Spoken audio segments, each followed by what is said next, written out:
అందరికీ నమస్కారం. అందరూ ఎలా ఉన్నారు? బాగున్నారా?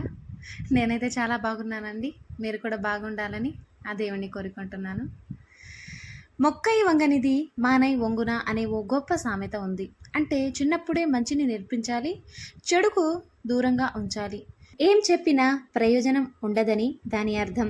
నిజానికి చిన్నపిల్లలకు మంచి మాటలు చెబుతూ పెంచాలి. ఓడిపోయినప్పుడు తిరిగి లేవడానికి, విఫలమైనప్పుడు నిరుత్సాహపడకుండా మళ్ళీ మళ్ళీ ప్రయత్నించడానికి, గెలిచినప్పుడు ఆత్మవిశ్వాసంతో ఉండడానికి, కొత్త విషయాలను ప్రయత్నించడానికి వారిని ప్రేరేపించాలి. దీనికోసం తల్లిదండ్రులు ప్రత్యేకంగా ఏం చేయవసరం లేదు. బిడ్డను పరిశీలిస్తూ ఉండటం, అవసరమైనప్పుడు ప్రేరణాత్మక పదాలను వారికి చెప్పడం మాత్రమే చేయాలి. మీ పిల్లలు రేపటి రోజు విజయం సాధించడానికి ఈరోజే మీరు చెప్పే మంచి మాటలు ఉపయోగపడతాయని కావచ్చు. పిల్లలో సానుకూలతను నింపే, జీవితంలో వారి స్ఫూర్తినిచ్చే కొన్ని మాటలు ఇక్కడ ఉన్నాయి. పిల్లలు ప్రపంచం మారుతూ ఉంటే చూడటం కాదు, ఆ మార్పులు నీ పాత్ర ఏంటనేదే ముఖ్యం.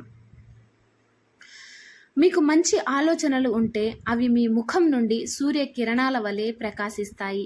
మీరు ఎల్లప్పుడూ ఆత్మవిశ్వాసంతో కనిపిస్తారు. అందరికంటే భిన్నంగా ఉండడం చెడ్డ విషయమేమి కాదు, ఎందుకంటే మీరు ధైర్యంగా ఉన్నారని అర్థం. నేను నమ్మిన దానికంటే మీరు ధైర్యవంతులు.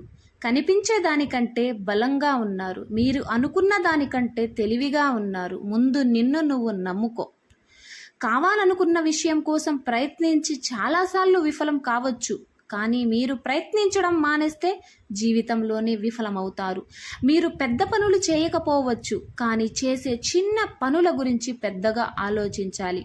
ఒక పుస్తకం, ఒక పెన్, ఒక పిల్లవాడు, ఒక ఉపాధ్యాయుడు ప్రపంచాన్ని మార్చగలడు.